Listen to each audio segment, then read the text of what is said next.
This is Tank's Vlog, October 1st, 2020, wrapping up today in sports. Boy, we had a full day of baseball. 8 wild card playoff games. But before we get to that, we have to talk about the NBA Finals starting. And the Miami Heat came out strong, took an early 13-point lead, and then they went cold. Lakers are going to win this series. It's going to be no contest. This is no different than when the Magic played the Lakers in 2009. The Heat are not a team that's capable on this stage. I don't know how they got to the NBA Finals. They've played well. They outplayed everybody. But, when brass tacks makes it, the Heat just don't have the weapons to beat the Lakers. They just don't. And that 13-point lead turned into a 17-point halftime deficit. In fact, by the time the first quarter was over, the lead was gone for the Heat, as the Lakers finished the first quarter strong, taking a 31-28 lead.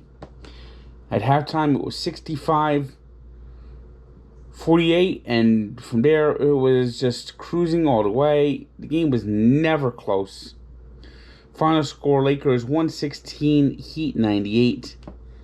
And that's what basically the Lakers just resting in the fourth quarter. I mean, this series is just... It wouldn't surprise me if the series is a sweep. I mean, turn off the lights, the party's over. This series is going to suck. I mean, it's good that baseball playoffs are going underway. And I hope that the baseball playoffs crush the NBA playoffs in the ratings. Now we get to talk about the baseball playoffs. I didn't do a vlog yesterday. I didn't feel like doing it. It was, the debate, of course. Watched the debate after watching baseball. Why would I turn off baseball to watch that debate? And boy, I made the right choice.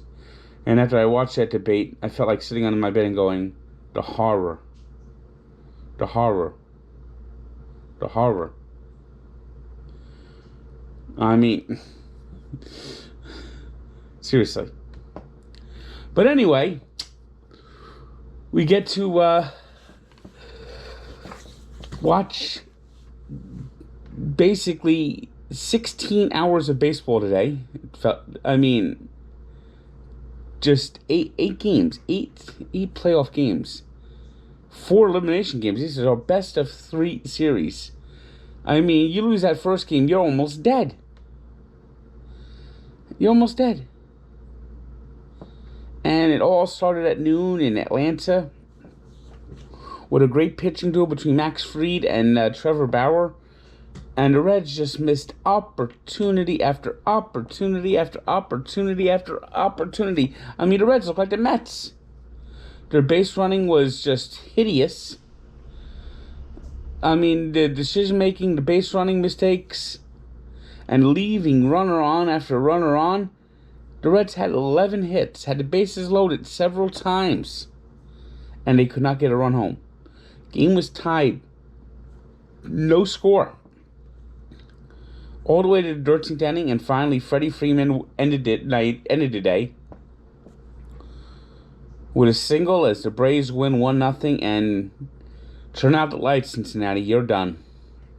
No way the Braves lose this series now. I mean, you had the probable Cy Young winner on the mound, and he pitched as good as he could possibly pitch.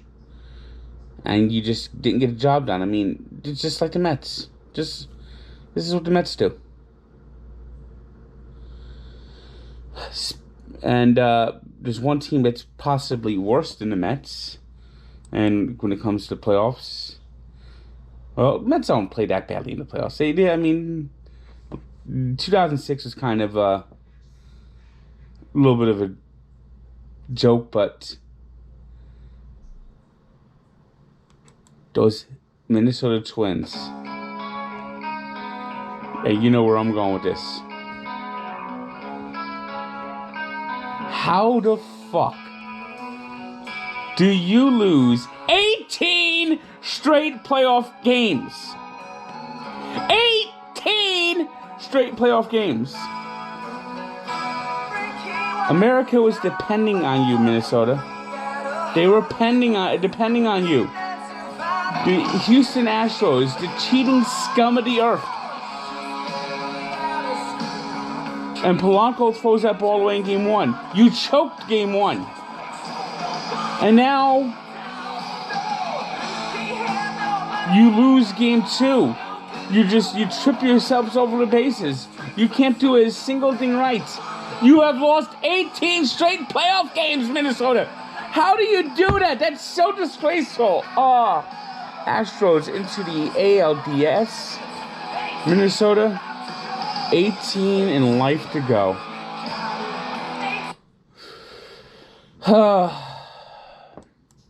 Another team that just got to go. The fucking Miami Marlins. You know, they have not lost a playoff series ever. They've been to playoffs twice and won the World Series twice. Went on miracle runs each time as a wild card. Now it's happening again. Corey Dickerson, 3-run homer as they beat the Cubs 5-1. Now the Cubs have a must-win on Thursday. Otherwise, it's bye-bye Cubs. The Athletics, who lost Game 1. Lucas Giolito was magical in Game 1 for the White Sox. But this time they got home runs from Marcus Semien and Chris Davis. As the A's held off a White Sox rally, White Sox had the bases loaded in the ninth inning, couldn't get the winning run in, or tying run in, I should say. And the A's win 5-3. And we will have a Game 3 on Thursday. Winner moves on to the Division Series. The Rays were the best team in the American League in the regular season, and they showed it in the playoffs so far. They had Blake Snell, strong performance Game 1 and Game 2. The bats just bashed in Hyun-Yun Ryu, 6-run second inning, powered by a Hunter Renfroe grand slam.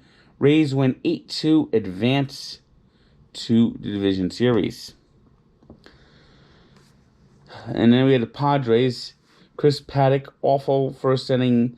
Cardinals were up 4-0 before you could even friggin' blink. And the Padres spent the rest of the day battling back, but they couldn't. Losing 7-4. Are the Cardinals really going to advance to the second round, the Division Series? Padres got to do better. Padres got to win the next two. Otherwise, it's Cardinals. It's a cockroach team, the Cardinals. They just always seem to win. They could be. They just always do enough to win. And just some horrific base running today by the Padres. Two big running boo-boos by Cunninworth. I mean, what the fuck? And then we got the Yankees, who on Tuesday bashed Shane Bieber. Shane Bieber, who allowed 14 earned runs in the regular season, allowed 7 on Tuesday. Rains came. The Indians jumped out to a 4-0 lead. But they gave that right back. Then we had Gio Urshela grand slam. And then the Indians battled back, took the lead again. Had the lead in the ninth inning and blew it. Yankees rally with 2 runs, win the game 10-9. And they are moving on to face the Rays in San Diego in the Division Series. And the Dodgers, with all the pressure in the world. Ask the Twins, this series is a crapshoot. So they got to do whatever they have to do. If they lose this series, the earth might have to swallow up this team.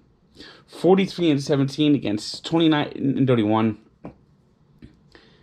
And Mookie Betts did what was needed. They got a home run from Corey Seager, winning the game 4-2.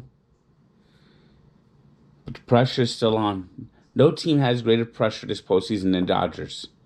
Because if they don't win the World Series, their legacy will be that of a choker.